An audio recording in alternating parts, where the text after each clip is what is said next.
Good evening, everyone. Thank you for joining us for a COVID-19 conversation with Dr. John Hammer, an infectious disease specialist at Rose Medical Center.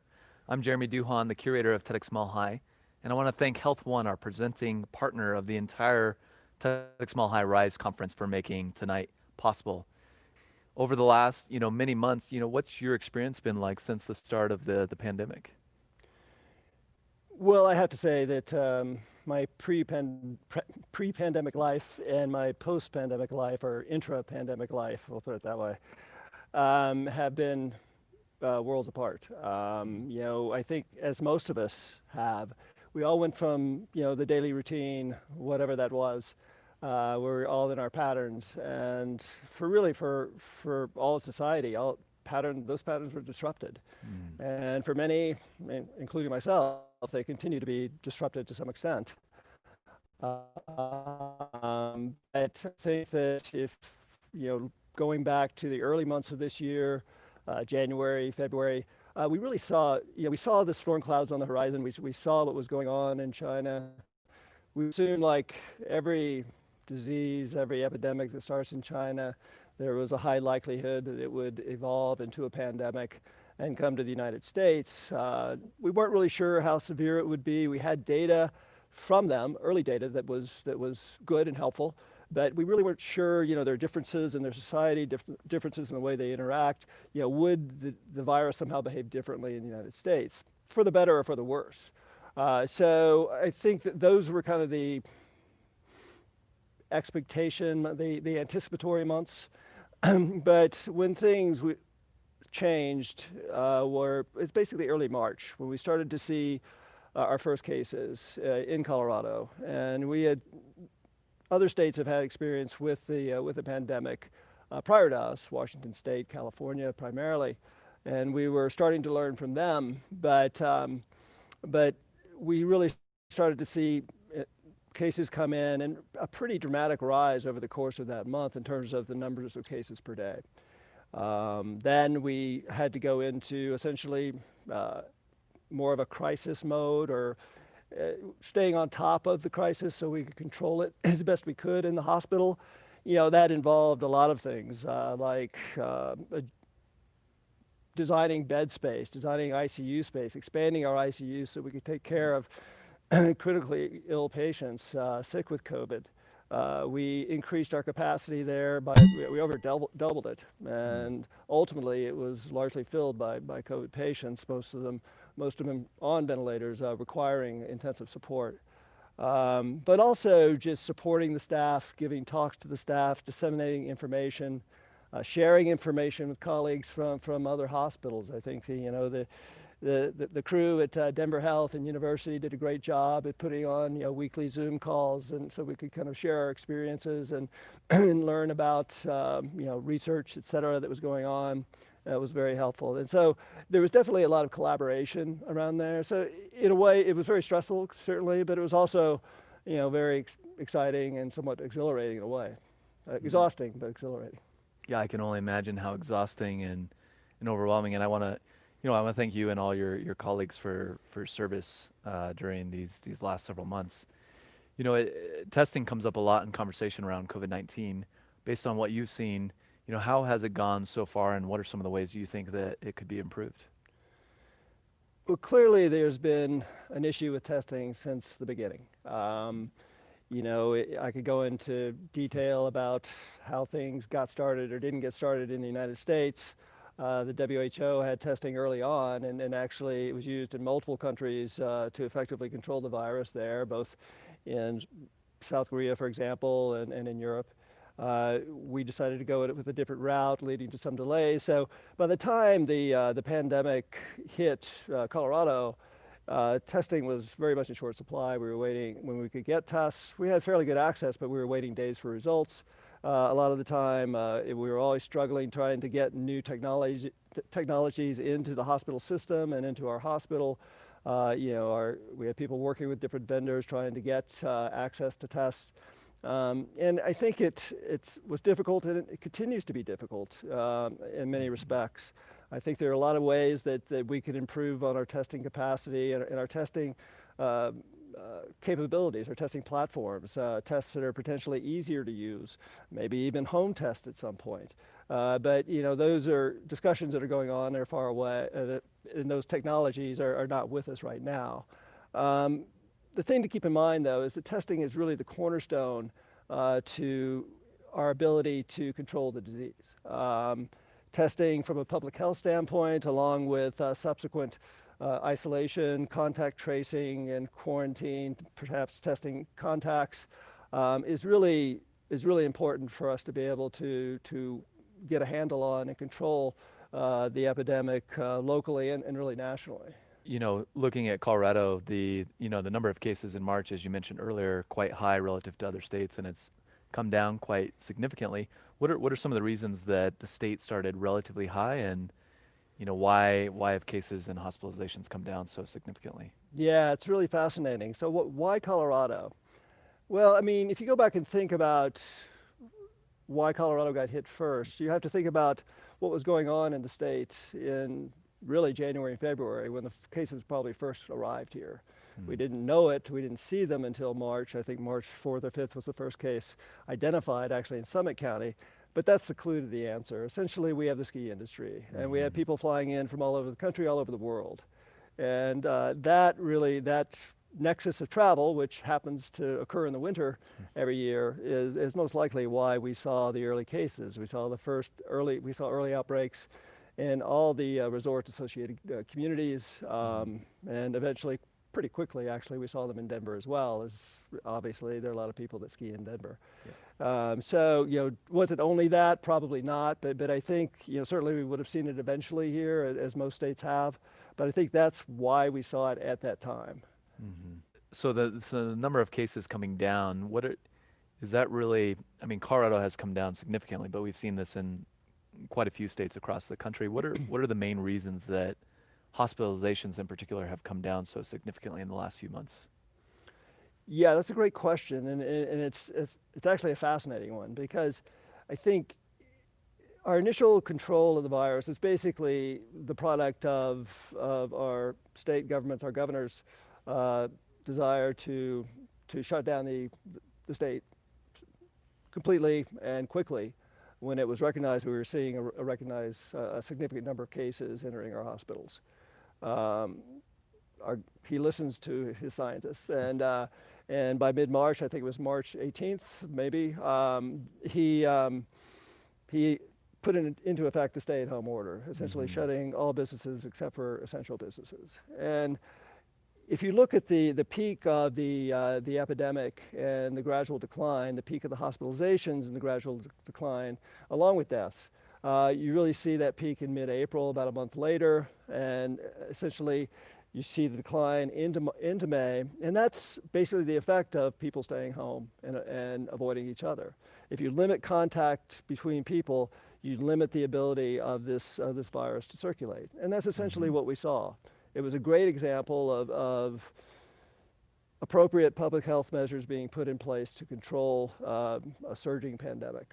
And what you see after that is basically a low number of cases, the replication, what we call the reproductive number, the ability of the virus to transmit, is a function of the way people interact with each other. So that number was very low in April and March, in April and May. But what you saw in June and then into July is those numbers, as we opened up society, we expected to see an increase in cases, but you did see a general steady rise in cases through July.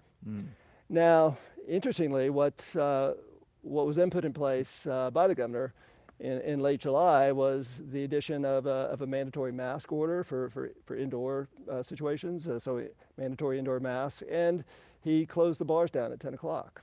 And so just with those two interventions, we saw just right after that a steady decline in cases. It continues to this day. Right now, I think one of the things I tend to follow is the percent of cases. You really can't look at the total number of daily cases because that's, in effect, a factor of how many people are tested. But if you looked at the percent of positives, we went from a peak of around 22% in April It came down to about 5%, 3% in maybe June, July. Went back up to about 6 to 7% in late July. Now it's back down to below 3%. Mm. So again, what you see are effective public health measures being implemented, and yet you see people obeying. I mean, people working with them. People are wearing masks indoors. It's really great to see, and it's heartening. Yeah, in addition to the impact of people not seeking medical care because of concern and stress over COVID-19, what it seems like the symptoms and some of the health outcomes of COVID-19 have actually evolved over time, or at least our understanding of them. What are some of the new, I guess, how would you describe that? Are there really new health impacts are coming, or are we just learning more about them? And what have you seen in the last couple months regarding, heart disease and neurological disorders or neurological impact? Yeah, so as with any disease process, the more you have of it, the more things you see associated with it. And that's no different with COVID-19 and SARS-CoV-2. I think that initially, certainly what we did see and what was seen in China before us was basically the severe illness, this disordered inflammatory response to the virus that actually happens as the virus tends to recede. And we don't really know why that happens, but we're looking at a lot of different mechanisms, a lot of different agents, drugs that can try to prevent or modulate that so it doesn't happen. But that inflammatory response can go on to affect multiple organs. We've seen it in the brain, causing an encephalitis, et cetera. Occasionally, this isn't common. Most commonly, we see pulmonary involvement, lung involvement with associated respiratory failure, but you can see inflammatory conditions in the heart occasionally, effects in the kidney as well. Sometimes we find if a person dies and we do an autopsy, sometimes we see virus, sometimes we don't. We're still kind of looking at how that actually works. But I think that we're learning a lot as we go along in terms of how this virus affects the body, how the body reacts to the virus, and the diseases associated with that. But even more troubling, beyond those people who are admitted to the intensive care unit, beyond people who are even hospitalized, we have a smaller subset of people who are not hospitalized. They never really get that sick. They don't develop a severe lung involvement. Maybe it's mild, but nobody gets imaging, so nobody sees it. They stay at home, which is appropriate. They don't need oxygen, so there's not much we have to offer them that works at that stage at this point.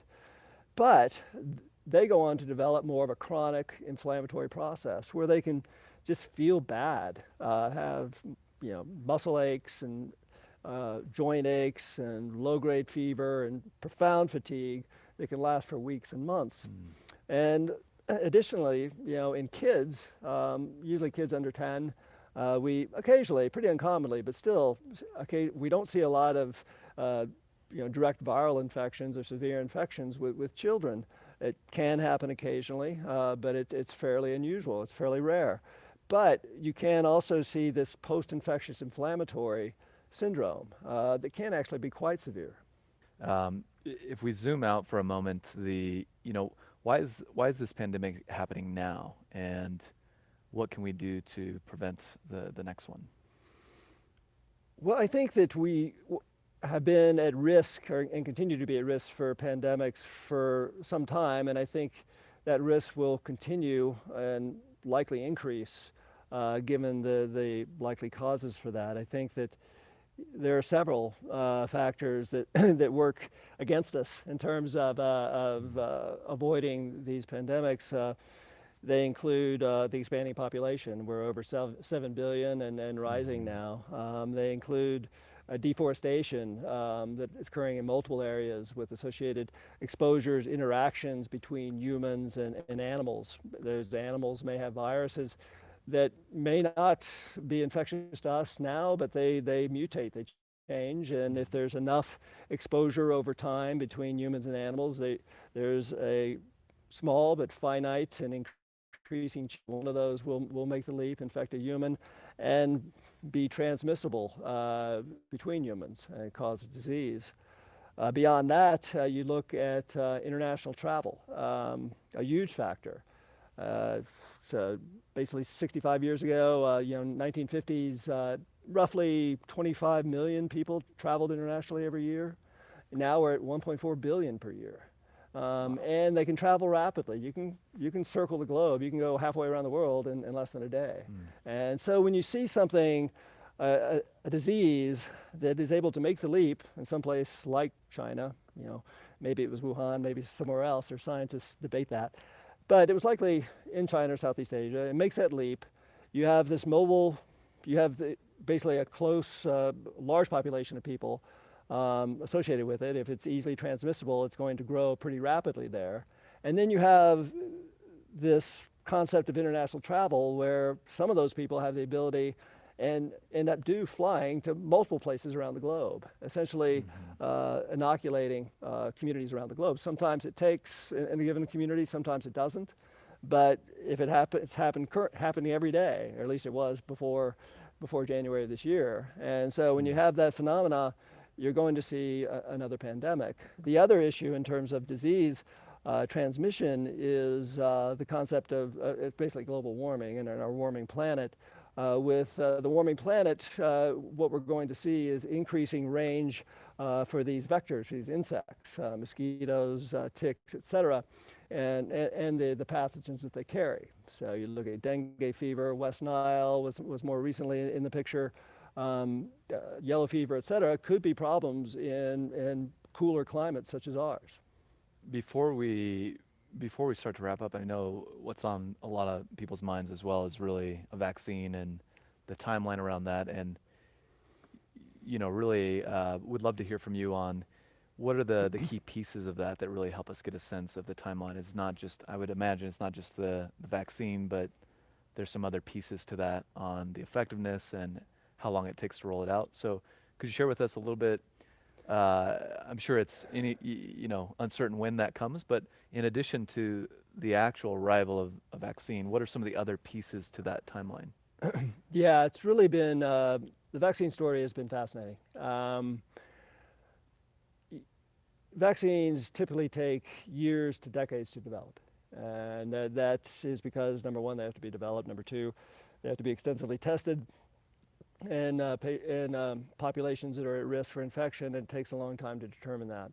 Vaccines for pandemic viruses can be done a little bit faster because you have basically large numbers of people who are infected. So if you're able to do the later trials, what we call the phase 3 trials, you're able to see whether a vaccine works or not. If you give the vaccine to 20,000 people and don't give it to 20,000 people and see, number one, is it safe?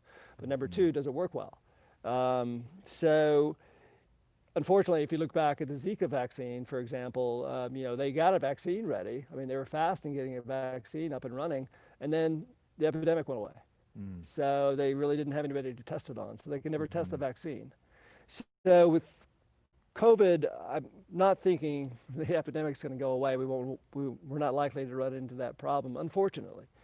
But I think it's astounding as to how fast we had multiple candidates of vaccines with a reasonable chance to actually work and be safe.